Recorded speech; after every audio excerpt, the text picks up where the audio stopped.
Je vais présenter le rapport de la commission instituée par le barreau de Port-au-Prince sur l'avant-projet de constitution.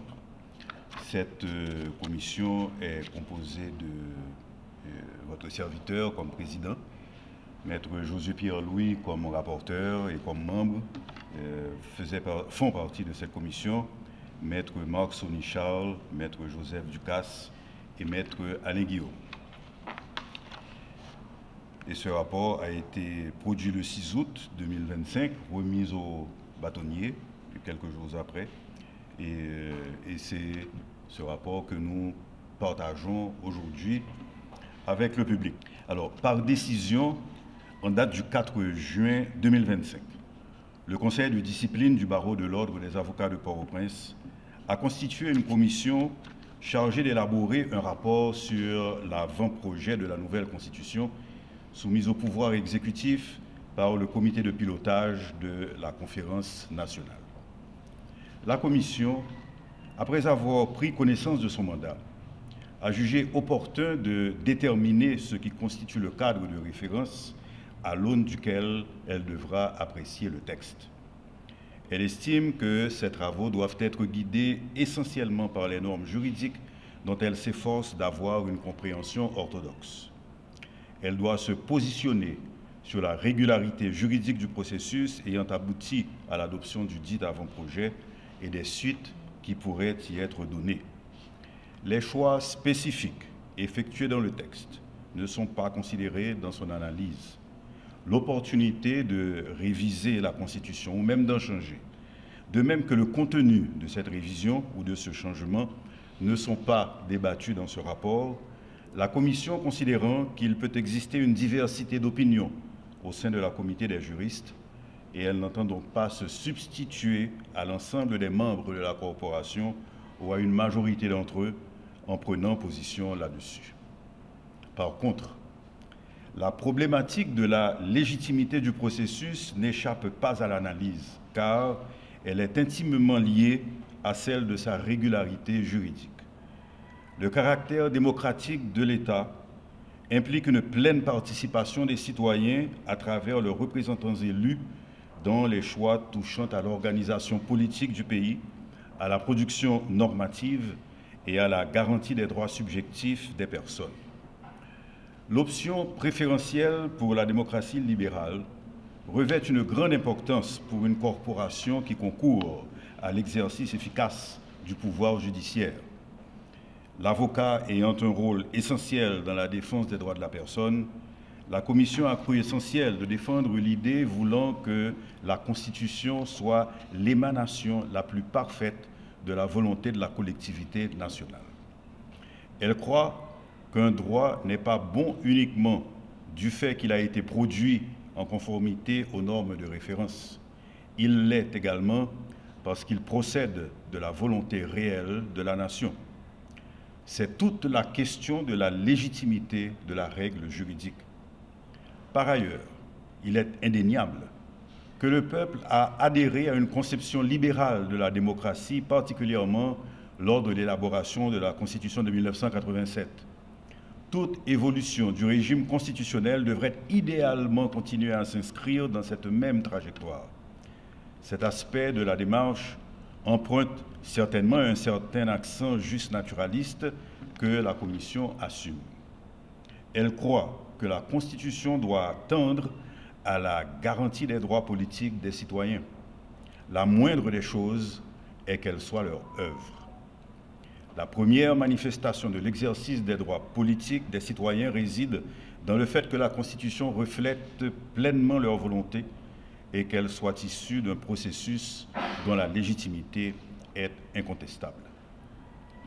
Le présent rapport examine donc la régularité juridique et la légitimité du processus ayant conduit à l'élaboration de l'avant-projet de Constitution. Sa régularité juridique est examinée avec comme norme de référence la Constitution de 1987, reconnue comme étant actuellement en vigueur par les autorités exécutives. Une certaine prise en compte des textes de légalité douteuse organisant la transition vise uniquement à démontrer la contrariété flagrante entre le processus et ses textes. Sur la légitimité du processus, les considérations tiennent à l'insuffisante participation d'entités représentatives de la nation dans la conception même de l'avant-projet et à la quasi-impossibilité de garantir une participation suffisante des citoyens à un hypothétique référendum constituant dans un climat serein. Alors, premièrement, autour de la régularité juridique du processus d'élaboration de l'avant-projet de constitution. L'encadrement constitutionnel des processus constituants est une question fort débattue en droit constitutionnel. Avec la montée en puissance du positivisme juridique et surtout du normativisme, les juristes sont peu enclins à admettre l'existence d'une forme quelconque de supraconstitutionnalité. Aussi, considère-t-on que le pouvoir constituant originaire n'est pas juridiquement conditionné. En revanche, le pouvoir de révision est pleinement encadré par la Constitution en vigueur. Généralement, l'acte constituant originaire n'est pas juridiquement encadré. Aucune norme ne conditionne l'adoption d'une nouvelle constitution ni ne désigne l'organe constituant. Il relève du domaine du méta-juridique de la politique. Exceptionnellement, il peut exister cependant une constitution transitoire ou petite constitution qui organise la gouvernance transitoire du pays et encadre le processus constituant originaire. Elle doit être formelle et se situer au sommet de la pyramide normative. Les textes divers et de nature juridique discutable, comme les accords politiques et autres décrets ayant prétention à la force de loi, ne peuvent s'y assimiler. L'acte constituant originaire intervient dans des circonstances particulières comme la naissance de l'État ou la rupture de l'ordre juridique à l'occasion d'une révolution ou d'un coup d'État. Il fait suite à un phénomène politique déconstituant. Il se situe ordinairement à la marge du droit et relève de la science politique. Une nouvelle constitution ne peut donc être adoptée sans une rupture de l'ordre constitutionnel précédent. Il s'agit de remplacer une constitution antérieure, de défaire un ordre pour le remplacer par un autre. Dans le cas qui nous occupe, les autorités constituées actuelles veulent provoquer cette rupture alors que, paradoxalement, elles sont les garantes de l'ordre constitutionnel de 1987. Ce serait à la fois une violation de serment et un coup d'État que la communauté des juristes ne peut que condamner. Les principaux actes normatifs édictés par les autorités exécutives actuelles visent la Constitution de 1987. Les personnalités qui jouent le rôle de président de la République, les fameux conseillers présidents, ont juré sur la Constitution de 1987 de l'appliquer et de la faire appliquer. De même, le décret du 10 avril 2024 portant création du Conseil présidentiel de transition fait expressément référence aux dispositions constitutionnelles, par exemple le respect de l'article 135 sur les conditions pour accéder à la présidence de la République. Si, comme rappelé plus haut, la rupture se produit ordinairement à l'occasion de la création d'un nouvel État, d'une révolution populaire ou de la prise autoritaire du contrôle de pouvoir, elle peut également être issue du constat factuel de l'effondrement des institutions par des autorités de fait. Celles-ci, n'ayant pas participé au renversement de l'ordre précédent, se retrouvent en situation de constater cet effondrement et d'en tirer les conséquences. Une autre hypothèse consiste surtout, suite à des crises institutionnelles de grande envergure, à trouver un certain consensus entre les secteurs sociaux et politiques représentatifs autour de la nécessité d'adopter une nouvelle constitution et donc de remplacer l'ordre constitutionnel préexistant. Ce procédé peut confiner à une fraude à la Constitution et se révéler dangereux pour la stabilité de l'ordre juridique. Si, en effet, à chaque difficulté majeure qui se présente on escamote les procédures régulières de révision constitutionnelle, la suprématie de la Constitution deviendrait purement théorique et serait privée de tout effet. Il s'agirait donc d'un procédé à manier avec beaucoup de circonspection. C'est pour éviter le soupçon de fraude et rester fidèle à la nouvelle philosophie constitutionnelle de la participation du peuple à la production constitutionnelle que, dans cette dernière hypothèse, au Chili, récemment, on a demandé au constituant suprême, le peuple donc, de se prononcer sur l'opportunité d'une révision constitutionnelle. Il s'agit du référendum d'opportunité. Il en ressort qu'on ne devrait penser à changer de constitution qu'en présence d'un texte suffisamment éprouvé par des efforts d'application véritables. L'urgence d'une réforme constitutionnelle n'est pas dictée par de simples difficultés d'application ou la préférence d'un autre mode d'organisation politique. Il faudrait qu'il soit véritablement impossible de résoudre la crise en appliquant la Constitution, qu'elle constitue en elle-même le problème.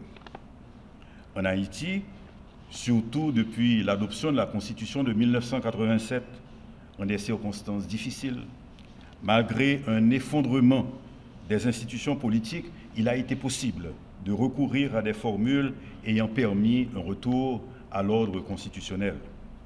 La transition s'est alors faite selon une logique de rapprochement de l'esprit du texte constitutionnel. Ainsi, en 1990, lors de l'avènement au pouvoir de Maître Herta Pascal Trouillot, les principales institutions prévues par la Constitution n'existaient plus. Il en a été de même en 2004, quand Maître Boniface Alexandre a été appelé à la présidence de la République. Les principaux présidents provisoires issus de la Cour de cassation n'ont ainsi pas pu prêter serment devant l'Assemblée nationale. Aussi, plutôt que de constater l'effondrement de l'ordre constitutionnel ou d'en prendre l'initiative, il peut être préférable d'adopter une solution visant un retour à la normalité constitutionnelle, quitte à envisager par la suite des révisions en la forme régulière dictée par les expériences.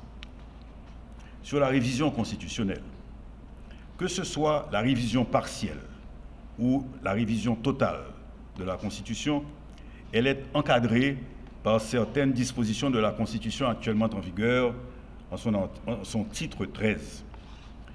Une révision totale de la Constitution doit être considérée comme un processus constituant dérivé qui est réalisé conformément au droit constitutionnel actuel. Elle est réalisée par des autorités constituées. Rien dans la Constitution de 1987 n'interdit une révision totale dans la mesure où le caractère républicain et démocratique de l'État est maintenu et que la dite révision se fasse conformément au titre 13 de la Constitution. Les autorités exécutives actuelles ne peuvent pas non plus prendre l'initiative d'une révision partielle ou totale de la Constitution. Celle-ci prévoit en son titre 13 une procédure stricte pour son amendement. Celle-ci ne peut pas s'appliquer dans le contexte actuel de vide parlementaire.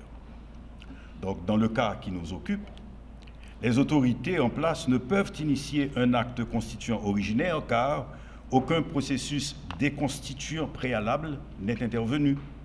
Une révolution ou un coup d'État n'a pas formellement renversé l'ordre constitutionnel de 1987. De même, il n'y a pas eu un constat consensuel de l'effondrement de l'ordre constitutionnel. Au contraire, les autorités exécutives ont solennellement admis par leurs actes que la Constitution de 1987 est en vigueur. Elle fonctionne en se référant à la Constitution de 1987. Les membres du CPT ont juré de l'observer et de la faire observer. La majorité des actes édictés par le CPT et le gouvernement visent la Constitution de 1987. Tenter de faire adopter une nouvelle Constitution dans ce contexte constituerait de la part des autorités politiques actuelles une violation de leur serment et de la Constitution de 1987. Un tel acte est qualifiable de haute trahison au terme de l'article 21 de la Constitution de 1987 et punissable de travaux forcés à perpétuité sans commutation de peine selon les prescrits de l'article 21-1 de la Constitution. Il faut également souligner qu'un acte déconstituant de type révolution ou coup d'État peut avoir deux issues. La production effective d'une nouvelle Constitution ou, en cas d'échec, la répression de ses auteurs sur la base de l'ordre constitutionnel qu'ils ont voulu renverser. La corporation des avocats ne peut soutenir une violation de la loi et surtout de la loi fondamentale par un coup d'État, une fraude ou un contournement de la volonté générale. Les motivations contenues dans le décret du 17 juillet 2024 portant création, organisation et fonctionnement de la conférence nationale, visant d'ailleurs la Constitution de 1987, ne peuvent tenir lieu de base juridique à un processus constituant dérogatoire. Aucun autre texte normatif ne peut déléguer le pouvoir constituant partiellement ou totalement à une entité non instituée à cette fin par la Constitution de 1987 elle-même. Les principaux textes organisant la transition sont l'accord politique pour une transition pacifique et ordonnée du 3 avril 2024, dont la portée normative est discutable. Le décret du 10 avril 2024 portant création du Conseil présidentiel de transition et le décret du 17 juillet 2024 portant création, organisation et fonctionnement de la conférence nationale. Ces textes pêchent par défaut de cohérence, car tout en visant la Constitution de 1987, ils en prennent le contre-pied. On ne peut valablement s'y référer pour justifier le processus ayant abouti à l'avant-projet. Toutefois, même en examinant le décret du 17 juillet 2024 qui s'est efforcé à prévoir irrégulièrement une compétence constituante pour la conférence nationale, on se rend compte de la grossièreté de l'irrégularité affectant le processus d'élaboration de l'avant-projet de constitution. Il ne serait pas exagéré de parler d'imposture. En effet, l'article 2 du décret du 17 juillet 2024 a inconstitutionnellement investi la conférence nationale et non son comité de pilotage de la compétence constituante. En son article 1er, il tente une énumération maladroite des composantes de la conférence nationale. L'approche aurait pu avoir pour vertu une apparence peut-être trompeuse de pluralisme. Par contre, le processus est intervenu sous la seule houlette du comité de pilotage qui s'est contenté de consultations à huis clos avec des groupes épars en lieu et place d'une conférence nationale. La conférence nationale supposerait la réunion de différents secteurs sociaux, politiques, professionnels, selon un processus de désignation préétabli, en un lieu connu de tous, théâtre de débat public, et dont les mécanismes de prise de décision prévoiraient de manière formelle l'adoption des différentes résolutions. Rien de tout cela ne s'est jamais réalisé. La conférence nationale n'est restée qu'un concept fumeux sans jamais devenir un véritable organe. Ainsi aussi, l'avant-projet est l'œuvre du seul comité de pilotage, à l'exclusion d'une conférence nationale qui ne s'est pas tenue. Les autorités trompent la nation en présentant l'avant-projet ou le projet final comme étant le fruit d'une conférence nationale. La Commission ne peut que constater que l'avant-projet et le processus de son adoption ne peuvent même pas se réclamer des dispositions inconstitutionnelles du décret du 17 juillet 2024. Ils ne trouvent leur soubassement dans aucun acte normatif.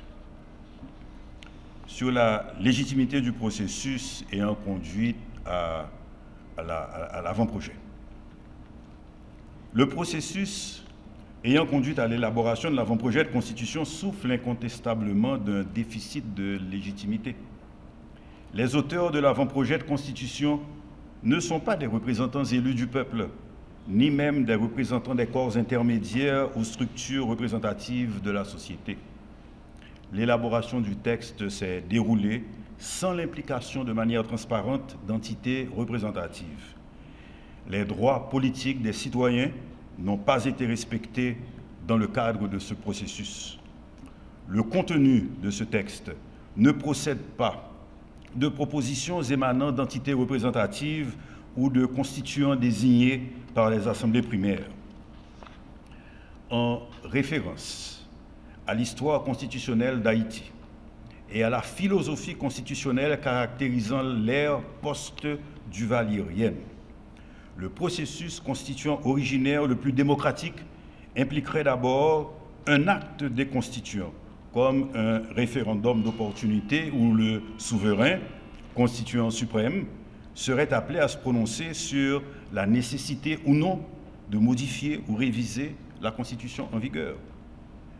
Dans l'affirmative, un nouveau texte serait conçu par des représentants élus du peuple, Assemblée constituante ou Assemblée nationale constituante, leurs travaux tenus en toute transparence étant alimentés par les propositions issues des divers secteurs. Enfin, le texte serait adopté par le peuple souverain par voie référendaire dans un contexte favorisant la participation massive des citoyens, telle est la philosophie constitutionnelle qui s'est dégagée depuis l'élaboration de la Constitution de 1987. Donc, en prenant la position qui vient d'être exprimée, la Commission ne s'écarte pas et s'inscrit dans la ligne de la position adoptée par le barreau de Port-au-Prince et la Fédération des barreaux d'Haïti, qui en 2021 s'était opposé à l'initiative de feu le président Jovenel Moïse visant à modifier la Constitution de 1987 en dehors de ses prescrits. Ce qui était illégitime sous le président Moïse ne saurait l'être aujourd'hui, à moins d'inventer pour la circonstance une théorie de la mort absolutrice. Par ailleurs, le contexte sécuritaire actuel, particulièrement anxiogène, ne favorise pas la participation des citoyens à un processus constituant, d'ailleurs irrégulier, par voie référendaire. L'on peut d'ores et déjà s'interroger sérieusement sur la sincérité du résultat de ces opérations. Persister dans cette voie aboutirait à l'adoption d'une prétendue constitution illégitime et contestée. L'irrégularité juridique et l'illégitimité du processus conduiront à une situation d'instabilité constitutionnelle. À chaque fois que la loi fondamentale présenterait une difficulté d'application, les pouvoirs constitués ne se gêneraient aucunement pour la remplacer par un autre texte de leur cru. On reviendrait alors au paradoxe d'une situation où la législation serait plus stable que le droit constitutionnel. Sur le décret référendaire lui-même, le 24 juin 2025, pour donner suite à l'acte constituant irrégulier initié par la mise en circulation de l'avant-projet de constitution, un décret référendaire a été édicté. Il s'apparente à une fuite en avant.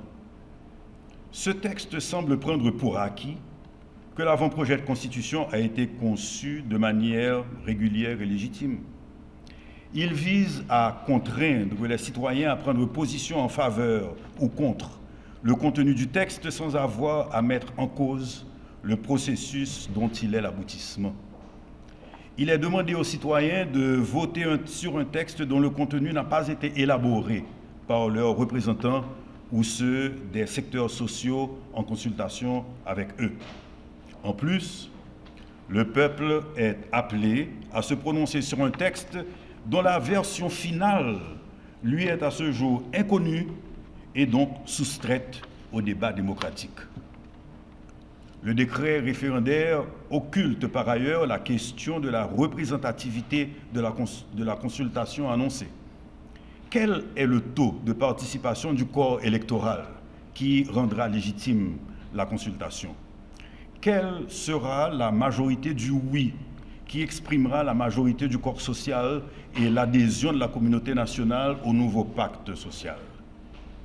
Le silence qui accueille ces questions fondamentales fait craindre à la Commission que nous soit imposé un texte qui, en plus d'avoir été conçu irrégulièrement, serait dépourvu d'une réelle légitimité démocratique parce qu'une maigre majorité l'aurait habillé de haillons incapables de cacher ses infirmités. En conséquence, l'approbation discutable d'une constitution par une minorité marquera l'ouverture d'un cycle d'instabilité normative. Compte tenu de ce qui précède, la Commission constate l'irrégularité juridique et l'illégitimité du processus ayant conduit à l'élaboration de l'avant-projet de constitution par le comité de pilotage de la Conférence nationale. Elle estime qu'il n'y a pas eu de rupture constitutionnelle suite à un acte des constituants et que, dès lors, un processus constituant originaire ne peut être entamé. Elle dénonce le caractère frauduleux, juridiquement et intellectuellement, des manœuvres ayant abouti à l'élaboration de l'avant-projet et s'abstient par conséquent de se prononcer sur son contenu. La Commission encourage le respect scrupuleux des dispositions de la Constitution de 1987 relatives à sa modification ou son remplacement et le rétablissement des institutions compétentes en la matière, c'est-à-dire la tenue d'élections législatives qui permettront au Parlement de remplir pleinement ses compétences en la matière. À défaut, la Commission recommande que le peuple, souverain et constituant suprême, soit d'abord consulté sur l'opportunité de maintenir ou de changer la Constitution en vigueur, qu'en fonction du résultat obtenu soit mise sur pied une assemblée constituante chargée d'élaborer une nouvelle Constitution qui sera soumise à la sanction populaire. La Commission recommande donc à l'Ordre des avocats de Port-au-Prince de s'opposer vigoureusement au processus de révision du gouvernement. Elle formule enfin le vœu que les réflexions tendant à l'adaptation du droit haïtien aux défis contemporains soient initiées dans tous les secteurs représentatifs de la société en vue de leur prise en compte par les pouvoirs publics constitutionnels dans le cadre de procédures régulières idoines.